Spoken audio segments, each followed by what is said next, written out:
All right, welcome to the Auburn Sports Show. This is the Monday Morning Takeaways. Caleb Jones, Bryan Matthews, I'm Justin Hokanson. What's up, fellas? Another day in paradise. Here we are again, talking Oh about the yeah. same stuff. Yep. Yep. It does feel like deja vu. I was sitting in the press box after the game listening to Hugh, and I'm just like, I've done this before. I've for sure Yep. done this before. I've listened to this talk. I've thought these things. Um, it was very much deja vu. All right, a lot to talk about. Auburn, Missouri, all that good stuff. Real quick, shout out to sponsor of the show, Game Time. Go visit gametime.co. Gametime.co. A great site for sporting event tickets, concert tickets, comedy shows, all that good stuff. Really easy to use. You can go download the app and go check them out. They have a 110% guarantee. So if you go on their site and you get tickets and then you see them somewhere else, and for some crazy reason the same ticket is cheaper, they'll give you a 110% refund, which is pretty awesome. And so go check it out. It's a really easy to use app, gametime.co. I think if you go right now and use the code on3, you get $20 off your first purchase. That's a pretty good deal. So if you're kicking around the next, I guess what the next Auburn game would be, Kentucky in a couple weeks. Check that out if you want to try tickets for that. I would think, hey, Riley Green's coming to Auburn the Friday night before the Iron Bowl for Neville Arena. Probably can get tickets to that through Game Time potentially. I think tickets go on sale for that Friday. But anyway, gametime.co, really cool and easy to use app. Go check them out, and we appreciate their sponsorship of the show. Okay, let's talk about Auburn and Missouri. Do we have to? I mean, Well, I don't know. We're here, like I talked to some people after the game, and the feeling, it was funny. I was like, I picked Missouri to win 2017, and I walked away from that game, and I was like, I am equally surprised at what I saw and completely not surprised at what I saw. Like I walked away like, I can't believe they did it again. And then I was like, but I can totally believe that they did it again.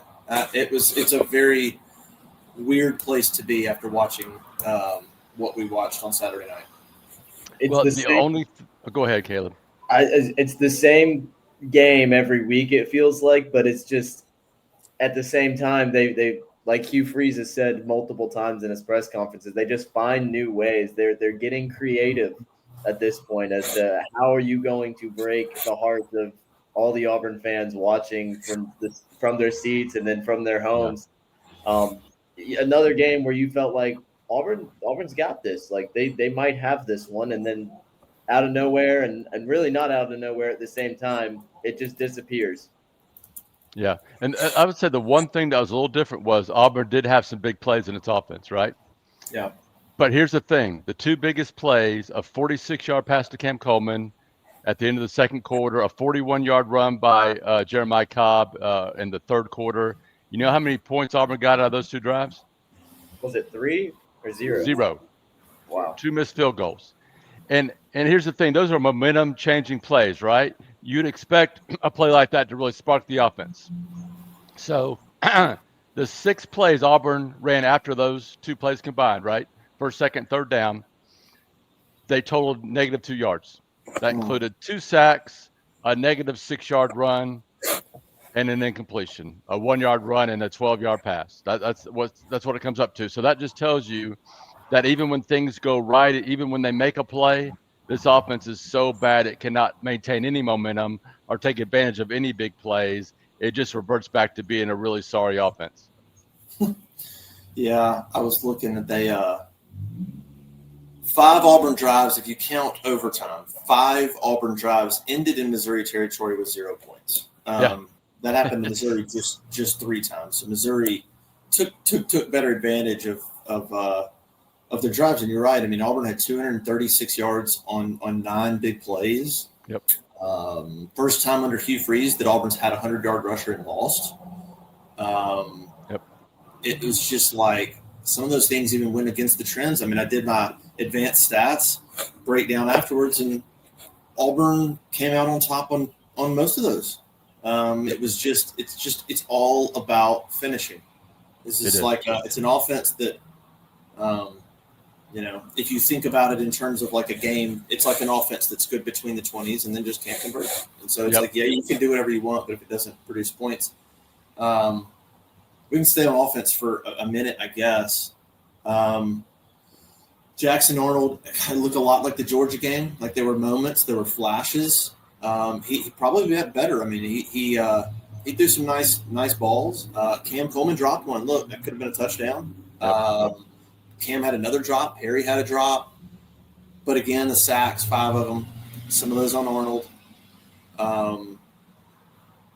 Struggles under pressure to throw accurately and make good decisions. Really panics.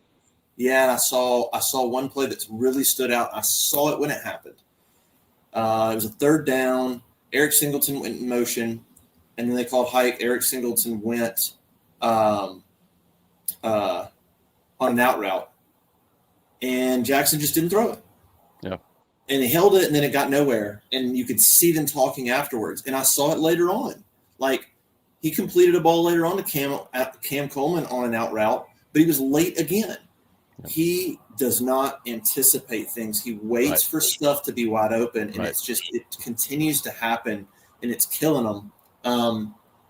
He was asked after the game, quarterback change, do you need a spark? And he's like, basically like wishy-washy on it. Now, he said what I wrote about before Georgia, that, hey, like, Ashton Daniels is ready to go if this thing starts poorly, but it didn't. It started great against Georgia, and it started great against Missouri. So I understand. He's like, listen, I mean, I'm ready if it goes bad, but both those games started well. And so I don't know. What do you make of Jackson? What do you make of Bryan? Whether Ashton should get 2 things. 1, whether Ashton should get a shot, or 3 things. Should he get a shot? Would it make any difference? And then the 3rd element that I think is worth asking the question, why would Ashton Daniels even play? Why would he even say yes? Right. If you said, well, you ready to start, Ashton? Right. Why would he go, well, our plan was to redshirt. We might not make a bowl game. You might be fired in 3 weeks. I think I'll pass. Right. 5 games left, right? Assuming they don't make a bowl or don't make postseason. First of all, I would have made this change weeks ago. I don't think Jackson Arnold has it. I don't think he's a clutch player. I don't think he can make plays when the pressure's on. I don't think he fits this offense, even though the offense is terrible. But they've had to dumb it down more because of his inability to process things quick enough and get the ball out. I mean, I'm not trying to kill a kid here. He is what he is. Auburn went out there and picked him. He was their selection. They paid big money for him, and he is just not it. So I would have made the move to either Ashton or Deuce Knight. I would have given both a shot and see how it goes. I mean, I think we're at the point of the season where you've got to try something different, and you've got to have a coach that doesn't get caught up. Well, he did good at the start of the game, but when the pressure comes on or when we get these critical moments, he keeps failing over and over again, and keep putting him out there to do that same thing over and over again. I kind of disagree with you on the fact that about the offense and Arnold's fit in this. I think this is the right offense for Arnold. I just think it's purely not necessarily a great execution or necessarily the play calling setting him up well enough to succeed in the offense. And it's just, I think the level of what you need him to be, he's not there. Like, he's not going to – you need more out of the quarterback to really operate this offense to the standard that it needs to be operated at. I think it's the right type of offense for Arnold, but I don't think he's at the level that he needs to be for it to be successful. Does that make sense? Yeah, you got to be a quick decision maker in this offense, and you got to move quickly, right? You got to have confidence in yourself. You can't be holding the ball and just looking like a deer in the headlights as much as he does. It doesn't work. Yeah, like the running aspect, the RPO, all that stuff. It's designed for Arnold to be able to use his legs, because that's when Arnold's the most dangerous, when he uses his legs. But it's the other stuff, like you said, the decision making. It's not there. The quick decisions of, I got to throw this guy open. You can't wait for that to happen. And even when it does happen to where you do have guys running down the field wide open for a touchdown, you overthrow them. You saw it in the Georgia game with Eric Singleton. That could have been a game-changing play. But the Missouri loss, it's not necessarily all on Arnold. Like you said, there were some very uncharacteristic things. You saw Cam Coleman had a couple bad drops. McPherson had a couple of misses where it wasn't the distance was there, but he missed. That was it. Yeah. And if we're going to talk about drops, we cannot not talk about Preston Howard. That was just unbelievable that he's out there in these critical moments making the same critical mistakes over and over again. Again, I just go back to accountability on the offensive side of the ball and why there is none. I think that Preston Howard drop kind of sums up this Auburn offense as a whole. It's just the same mistake over and over again in the crucial moments of the game. Yep, that was tough. Yeah, that was fourth quarter. They ended up kicking a field goal there. Is that when they went up 17-10? Yes. What is it doing, bro? It was the fourth quarter. The 22-yard field goal from McPherson, I think, was right after the big play from Cam, where they got it down up 14-10, and then you had like the botched snap, the bad snap, I think, and then you had to settle for a field goal because I think Auburn was at they were inside the 5. I feel like, right? That's Oh, there it is. There's so much in my head. I can't remember the exact thing that happened. It was fourth quarter. They had Preston. There's 2 incompletions to Howard. There it is. 320, 326. Howard's drop, I think, was with like 4 minutes left in a tie game where Auburn was trying to drive for a potential game. Yeah, and then they had to punt back to Missouri. They stopped at the 44. They got to the Missouri 44. It was 3rd and 9 at the Missouri 44, and Jackson hit him right in the hands. He dropped it, and Auburn had to punt there. If he catches that, it's first down, then Auburn keeps going, and we could be having a different conversation. Yep, 3 minutes left. Yep.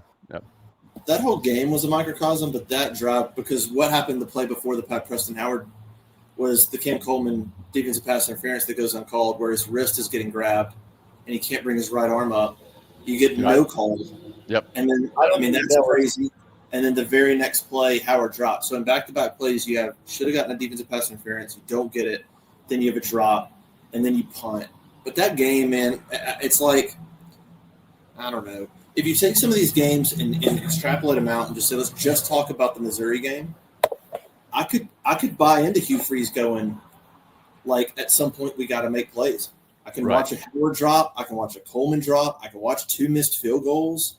You can watch the 2 big penalties on defense on Missouri's big drive there to tie it up. Yeah, which is the second week in a row now. Yep. Second week in a row, as good as the defense has been, that they have committed at least 30 yards in penalties on a critical drive that resulted in points. It's 2 weeks in a row they've done that.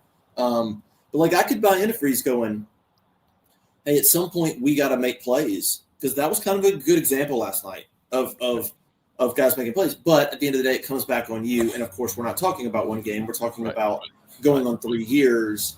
And at some point, it's your job to get them to make plays. It's your job to develop them. It's just going to be on you.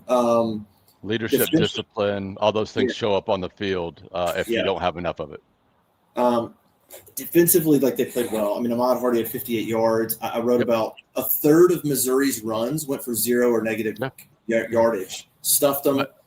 But they didn't give up on Hardy, and he scored 2 touchdowns, 2 critical touchdowns. Yeah, and that's the difference between Auburn and Missouri, right? Even if Auburn's doing a great job defensively, Missouri knows they've got a bell cow that they can depend on that'll make a play when they need it, and that's what Ahmad Hardy did. Even though they're the short little runs, they still find a way to do it, and Auburn can't do that. Yeah, Hardy did, yeah. So it's like, again, it's one of these games where I go, could I nitpick the defense? Sure. Did they make mistakes? Yes. But it's just so hard to harp on them because they played good enough football to win yet again. And the offense didn't. I mean, 17 points in regulation, right? Like we said, you hold Ahmad Hardy down. Missouri second half was great. Missouri was 6 of 9 on 3rd down in the first half, and they were like 1 of 7 in the second half. So the adjustments were made by DJ Durkin and that staff. Kalen Lee had they had a couple of picks. So Again, we go, hey, the defense played at a level to win a big time football game. I think Braylon Womack had a great quote that kind of summarizes this. The quote is kind of like, at this point, the defense in the college football world we live in now, you've got to score 20 or more points to compete, and they've done that 0 times in SEC play.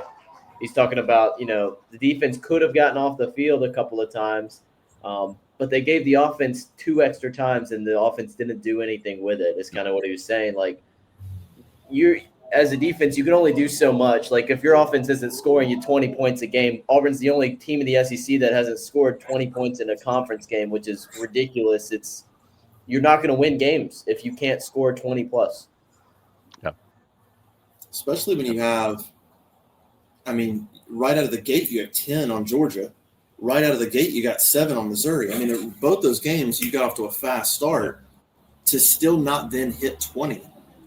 Within a few minutes, you've got 7 or 10 on the board. You're almost halfway there, and then the rest of the game, nothing. This is a game where they should have. 2 missed field goals, and that Cam one. That DB was beat. If that DB lunges the way he did, and Cam keeps his feet down the sideline, that's. I don't think it's far fetched at all to say if Cam catches that, he scores.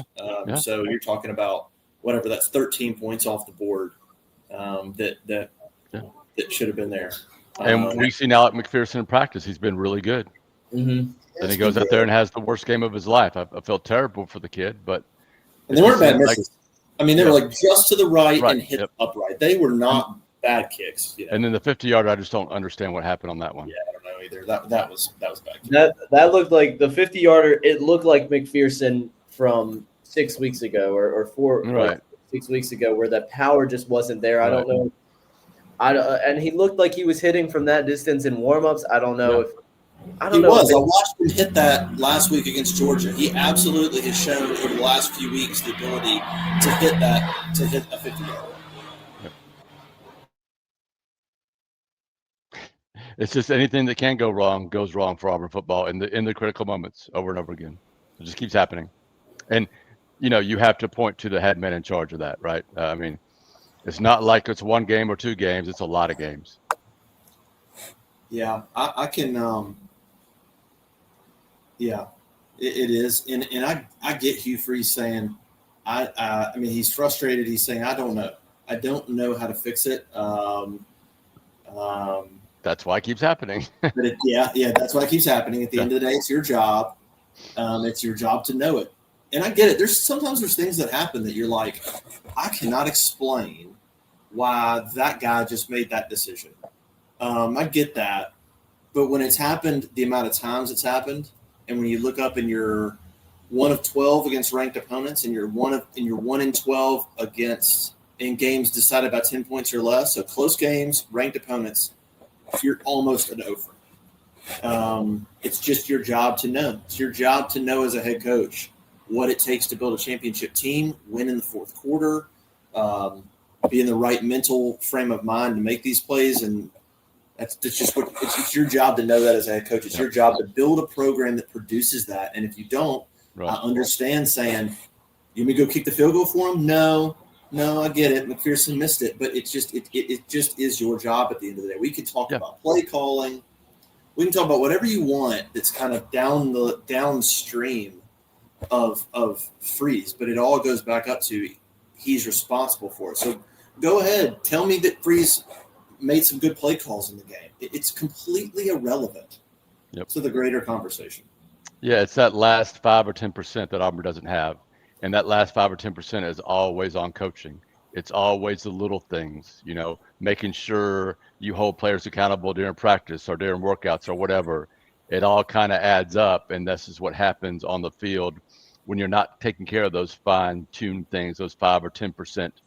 You're not pushing your players to the absolute maximum, not taking advantage of every opportunity you have to work with them and get them better. And also just throwing out an offense that just doesn't work in today's game either. That's part of it too, of course. At what point does this team just give up? I think you got a lot of guys on defense that are going to – I think you got a lot of guys on defense that are going to go out and they're going to give their all every single game. But, at what point do you just go, I mean, let's I don't know. scrap it. I don't know. That's why I think maybe this team would respond to a big change at quarterback and or at head coach. Maybe that would be a positive change for them instead Look, of dragging them down this road where we kind of know what's inevitable already. yeah. Well, I mean, the season's you're at 4 losses. Like, you're not going to the playoff. At this point, you're just trying to keep your job, trying to keep your team, maybe, build momentum and going into next year, trying to literally retain your job. You've got to try something else, because what you've done over the last 4 games, it's Right. clearly not working. Right. I say give Deuce the shot. I say give Deuce a shot, because I don't think Ashton's going to want to go in there. won't that be a funny sort of, not funny, but I would be very interested to see we know what the reaction was to Damari, right? Right. Oh, I God. would be very interested to see the fan reaction. If Ashton said, "Appreciate it, coach, but we're 7 games in. Yep. I've only got 1 year. This is my redshirt year. We agreed on that. I don't know your future." Yep. What if Ashton goes, "I'd rather not"? I would guess the fan reaction will be different to that decision than it was for Damari. Yep. Now, you might say, well, it was a game earlier and they could have – you could make whatever argument you're going to make, but those would sound like very similar situations, and I would think that the reaction from people would be different if Ashton says it versus Damari. Right. It would be a player looking out for his best interest.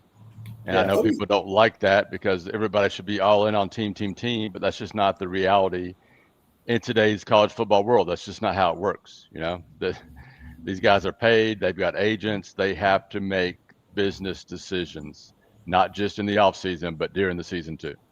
Yeah. I mean, and the one difference, I'll say the one difference, and I will say the one difference would be Ashton and Hugh had an understanding, and you're changing that, versus Damari and them had an understanding, and Damari was playing, and now you're not. Ashton's like, you're not, now I am. So there is a difference there. And again, I'm not saying this is going to happen, but to not talk about it as a potential or just like what do we think about it, I think it's not real. So there is a little bit of a difference there, but at the end of the day, it's still, do you want to play? No, I'd rather not. Right. I mean, at this point, if you look at the schedule remaining, there's 5 games left, right? You got 4 SEC games and a game against Mercer. I mean, throw Ashton out there for the 4 SEC games and let Deuce take the Mercer game. That way Ashton can retain his red shirt and everybody's happy, Yeah. That's actually not a bad idea. That's not a bad idea at all. Don't know if a coach would go for it, but that's a great idea. I mean, at this point, what do you want? Like, what do you want? I don't know, Deuce. I don't know what Deuce would think. I don't know what Deuce would say about that. Like, I get the Mercer game. Cool, that's great. Holding on to Deuce, that's probably we got plenty of things to talk about before we get down that road. Dude, at this point, it's just a show, man. Like, you gotta do something. Entertain Auburn at this point. I don't love the whole dynamic though, because as Free said after the game, some of the sacks are on Arnold, some are not. Arnold did make some good throws in that game, but he doesn't anticipate well. It's like, again, it's like last year when you tossed Peyton to the side. You started Hank Brown and you made Peyton the enemy, and you start Hank Brown. Hank Brown wins the New Mexico game, then throws 3 picks in the first half of Arkansas, and then you're like, Peyton, please come back and try to save us. That's Peyton's job again. And when it was never all Peyton's fault, and I feel like, I'm not saying Arnold's perfect, but here we are again, where I think we would all admit it's not all Jackson Arnold's fault. It's not all his fault. And if you make a change, it feels like you're either one saying it is your fault, or you're like, I'd like to save my job. If there's any hope for me as Hugh Freeze, maybe I can. And it feels like Arnold will get the raw end of the deal of that a little bit. Maybe that is this offense is total ass, right? I mean, it's terrible. I mean, it really is. Sorry if I'm not supposed to use those words. It just really is. I mean, to that point, though, Ashton Daniels is not Hank Brown. This is a guy who's played at this level before. This is not a true freshman coming from the Lipscomb Academy. This is a guy who's played multiple years of college football. He understands the speed at this level a lot better than a true freshman would. I think it's a different story. Yeah. I also, if you want my honest opinion, I don't really care. I don't care what they do. I think I reposted Caleb's story earlier. I was like, listen, if you want to discuss the quarterback change, fine. That is not like in the grand scheme of things, that's not important. But okay, sure, let's talk about the quarterback. It's kind of like what I said earlier. We can talk about it, make a quarterback change, man. I don't really care. It doesn't have anything to do with what we've seen over 32 games. Right. So it's we're in this weird place of talking about this specific team and how can this specific team win next week and what can they do differently. But then we're doing that in the context of, does it even matter when it comes to Hugh Freeze's future? And it's a weird place to be. I guess that brings us to that conversation because the Missouri game is what it is. We've seen that so many times now. Now you got to go play Arkansas, who can score points, and that'll be a battle. Look, for this Auburn team, every game's you just try to go 1-0. The bigger picture is Freeze. We're all sitting around. Florida's Napier's out. Now James Franklin's out of Penn State. Florida State loses another terrible game. Norvell could be out. You could have Penn State, Florida State, and then what's Auburn do? 4 big jobs. What? I don't know. Say whatever you want about it. Do you think they should wait? Do you think they should just do it now? What are just your thoughts? Just start with you, Bryan. On will it happen? When should it happen? Is there a good way to do it or a timing of it? Just like where are you at right now? Well, first of all, I think if Freeze is not fired, he needs to fire himself as offensive coordinator. That would be the best thing for this team right now. We talk about Jackson Arnold, everything going wrong. Firing himself as offensive coordinator and giving somebody else a chance would be the best thing for this team right now. As far as, the university firing Freeze, I mean, I feel like it's inevitable now. I just, I don't think there's a lot of hope. I guess he could turn things around somehow. I doubt it.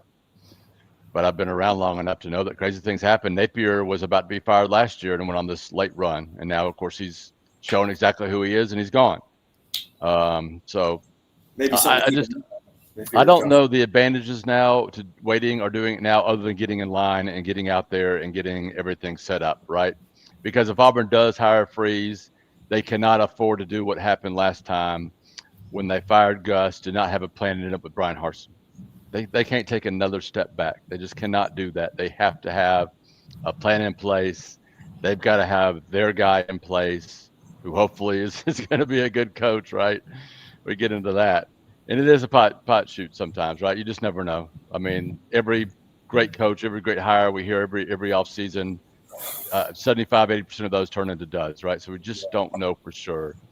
But it's time for Auburn to make the right choice, right? They've made too many bad choices. It's time for them to make the right choice.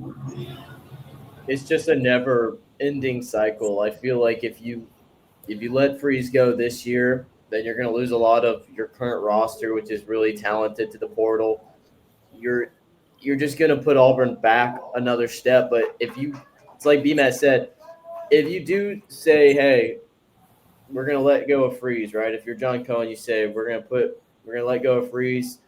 You got to have the right guy that can come in and build from the portal, because you need to anticipate a lot of your guys leaving, I think. Yeah. We'll see. I mean, money talks, right? And this is a business now. So, maybe, maybe not. I can remember, and it wasn't that long ago, that, through Steve Spurrier and Urban Meyer, Florida was considered the top program in the country to work for, right? I mean, the number one program that any coach anywhere would want to work for. And now I think since Urban, they're on coach 7, or they're looking for coach 8, something like that. That's how it can be sometimes, Maybe Tennessee before Heupel. Yeah. So, and Auburn's in that right now. And which one of these schools, Penn State, Auburn, Florida, if Auburn does make a move, which one is going to make the right choice and find that guy? And there's no proven way, You never know. Kirby, defensive coordinator. The coach of Ohio State was the quarterback coach, offensive coordinator.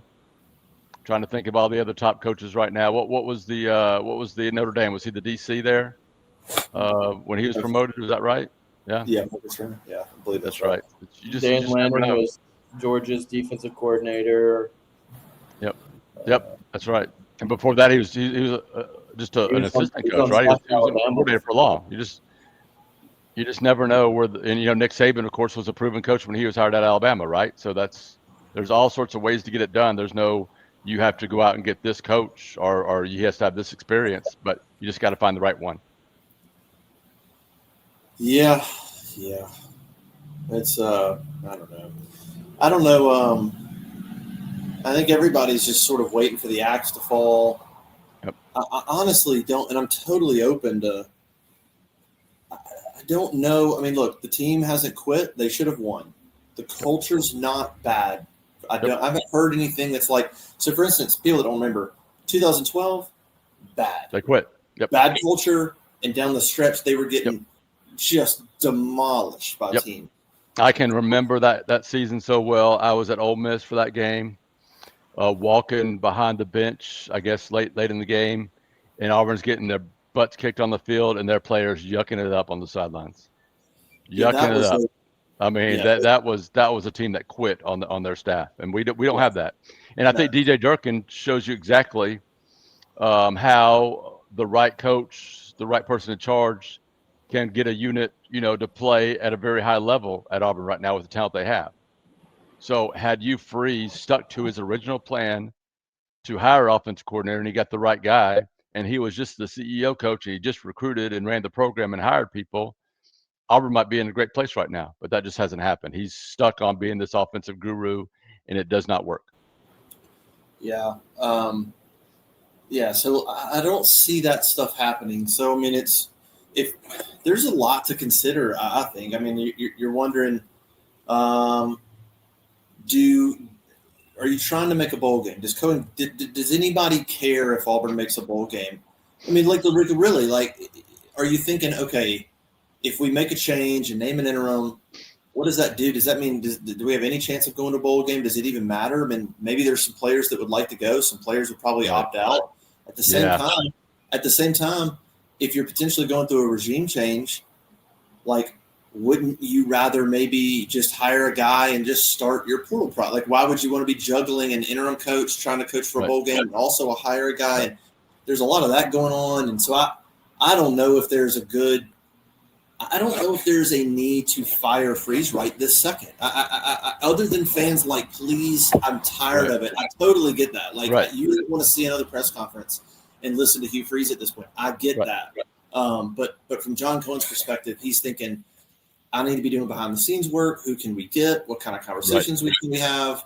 Yep. What would who would be the interim? Okay, the interim. Okay, if I fire Freeze, am I also firing Derek Nix? Am I also firing Ken Austin?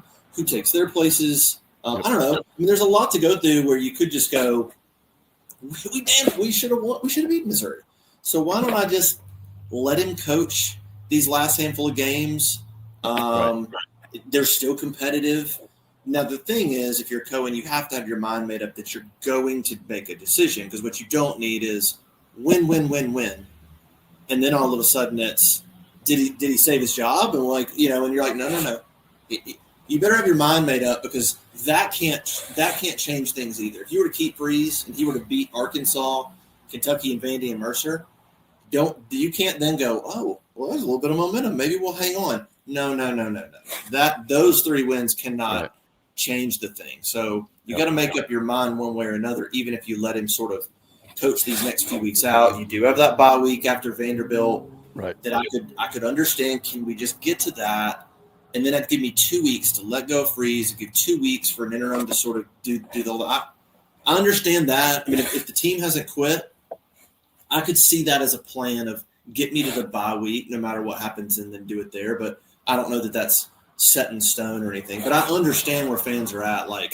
They don't want to watch. I got to go. Listen, us 3 have to go to the Monday press conference tomorrow. We have to. Okay. Yep. Fans are I don't want to. They don't want to hear another word. Yeah. I get it. I totally get it. Listen, I get it. So he is at the point, and a lot of coaches reach this, that it doesn't matter what he says. There is nothing he can say that any fan will agree with. Nothing. He's just at that point. I thought his comments after the game, to the point, I thought his comments after the Missouri game were I don't know that I had a problem with anything he said almost. I mean, maybe I could have a problem with him talking about we're close, and I know fans don't want to hear it, but we're close. Right. That gets a little old, but he said players got to make plays. He said at the end of the day, we got to win. At the end of the day, football winning is all that matters. He talked about, hey, that's things being out of his hands. That's true. He talked about, hey, look, I just feel like he talked about his faith. God's called me to be here. I'm just trying to coach this team the best I can. And he even said it's not a whole lot of fun right now. Yep. Well, he said it sucks and it stinks. Those were his first 2 words. So that can relate to a lot of fans, right? It does. I didn't think he was blowing a lot of smoke after the game. I just, I get it. Fans are like, don't tell me about close. Don't tell me about we just got to win. Don't tell me about we're not playing winning football. They're so don't talk about execution, please. Yeah. God, don't talk about execution. They're so over it.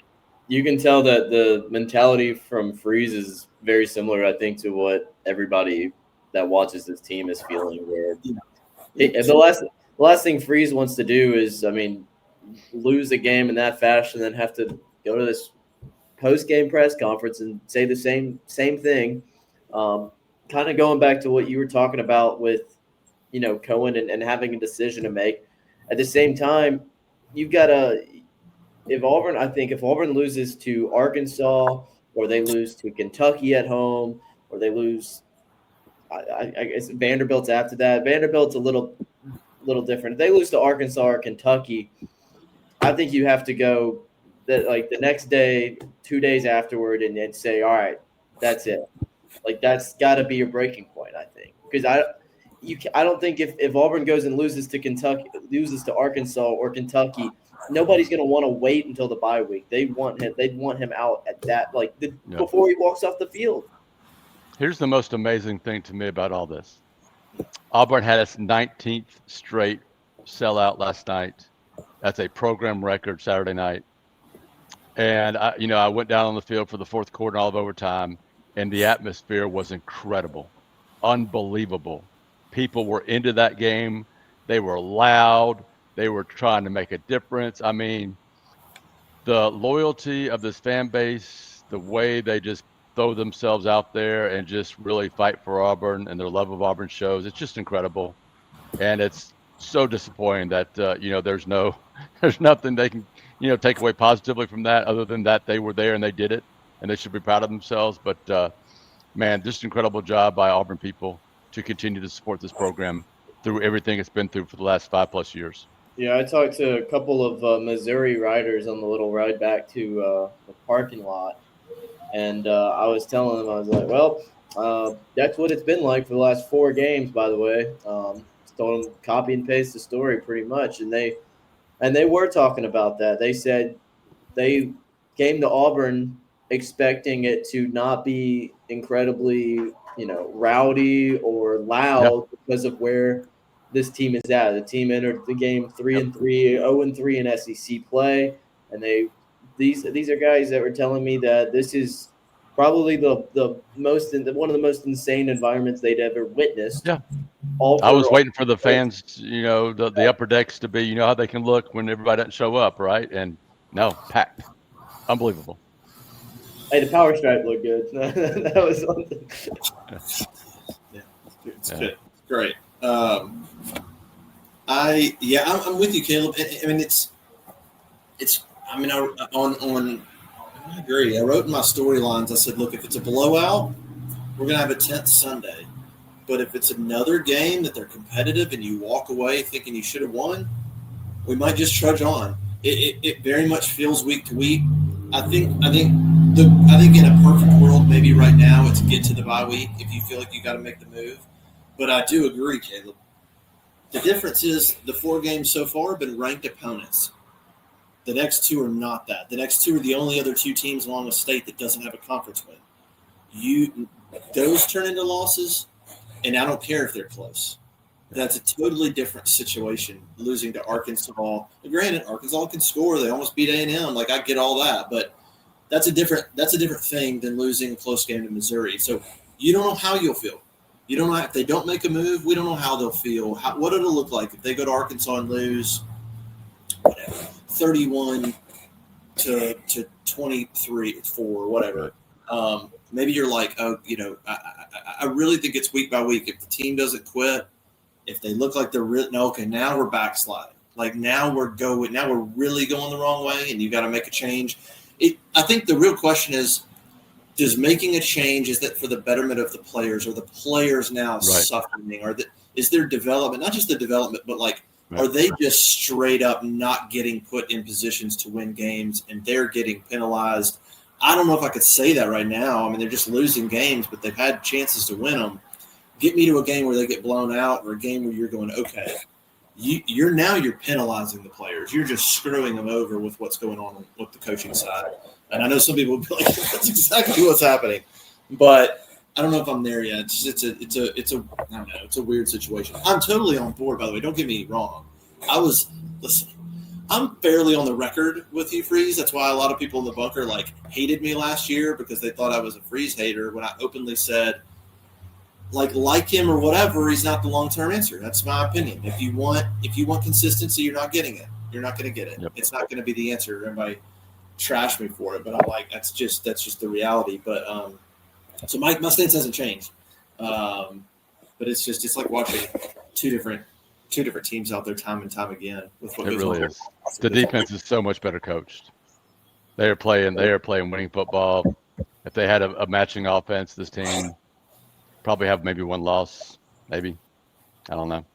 Yeah, A&M should have lost. That game was close, but if you really dive into that, they got beat on the stats pretty good, and that game probably should have been larger margin.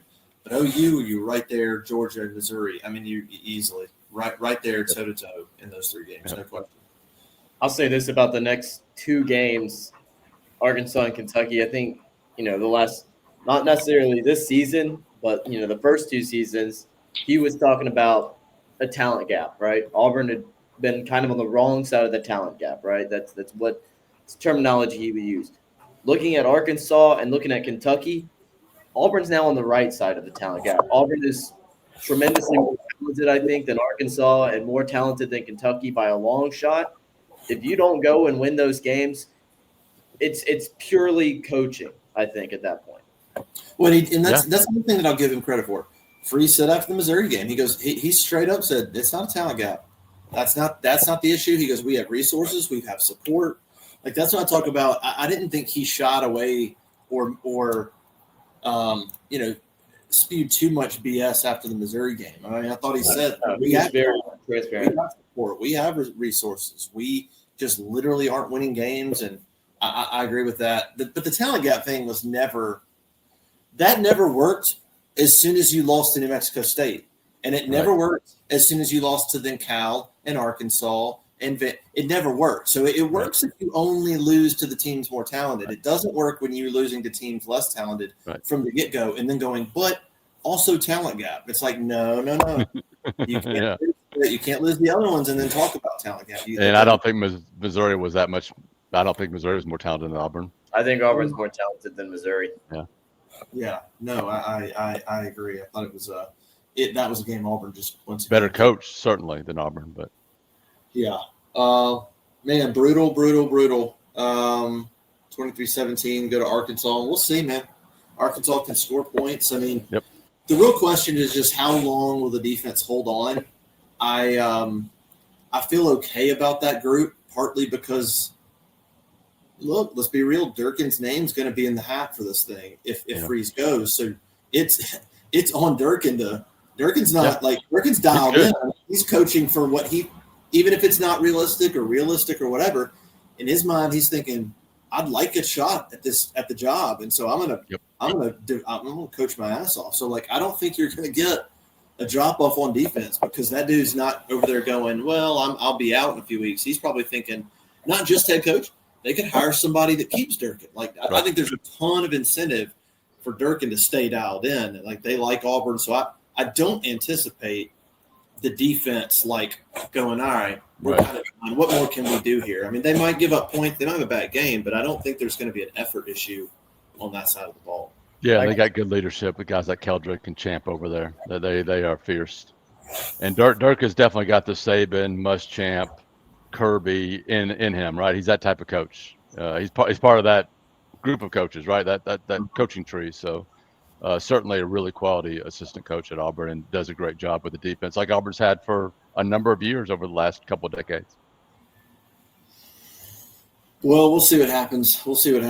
I don't know. So many questions. Even if you let go of Hugh, who in the world is calling plays? You think you could be turning that over to Derek Nix or Ken Austin? To me, those three all should go if you let Right. go of Freeze. Right. Probably need to find some young guy on the staff that has some good ideas. Right. I don't know who it is. I don't know. I told Cole we were sitting up there. And I was like, to me, they'd all go promote some GAs, and then I don't know, go find like the best Madden player on campus and let him call plays for all I care. I don't know who else. I don't know who was there, but yeah, like just I literally don't know who you would. You can do a fan vote on the jumbotron every down. Yeah, I mean, there's probably a star on Auburn staff right now. We just don't know who he is, right? A future superstar in this profession, right? Yeah, we don't know, but yeah, I'm sure there's you promote some GAs or whatever. But like seriously, I mean, it's not like Derek Nix is calling plays or Ken Austin. I mean, to me, if you let go of Freeze, to me, those other two should just go too, because I don't know what the purpose is. I don't think it's just those two either on the offensive staff. Well, I don't disagree, but like I would just start there. Maybe not like not right away. Obviously, is that what you're saying? Yeah. I wouldn't like fire the whole offensive staff. Like, weird. I wouldn't, just tell them to coach themselves for the rest of the year. but there's certainly those three. I think Auburn would be okay if those three moved on. I don't think they'd miss a beat. Yeah. It'd be like that scene in Moneyball where the guy's like, "What do you do here?" And he's like, "I'm just like a janitor." And he goes, "You're the new director of scouting. Congratulations." That's exactly how it would be. Just walk through the hallways. What do you do? I run our Instagram. You're hired. You're calling. Yeah. You want to? Yeah. Go scout Alabama. All right. Anything else on top of mind? Did we not hit? We hit everything. I think so. Yeah. It's just Okay. Yeah. It's a mess. It's gonna get weird. I think. It's a mess. What's that movie? You guys would know it. The movie with Zach Galifianakis and Will Ferrell, the political movie, where Zach Galifianakis is like his you don't know what I'm talking about? The what's that movie? I can't think of it. You're asking the wrong person. I haven't really seen many Zach Galifianakis. It just because his campaign slogan, Zach Galifianakis' campaign slogan is it's a mess. Like vote for me, it's a mess. Vote for me. So every time I hear it's a mess, I just think about that. It is indeed a mess. All right, campaign. That's it. The campaign. Yeah, that was campaign. There you go. I googled it. Yeah. So I cheated. Yeah, it's a mess. All right, Auburn, Arkansas, 11:45 SEC Network next week. Whatever, we'll cover it. Good times. You talk about a game where everybody's gonna be like, I don't even, Is there a basketball game this week? No, nothing until Memphis at the end of October. One more exhibition to go. And, there's Savannah Bananas on Saturday. I'll be covering that. How exciting will that be? That's right. I think that might get maybe that gets front page onus over the football game. I don't know. Well, it's going. Yep. All right. Appreciate you guys. We'll get out of here. Thank you, everybody, for watching. AuburnSports.com. Subscribe to YouTube. Turn on notifications. All that good stuff. We appreciate you. We'll see you next time.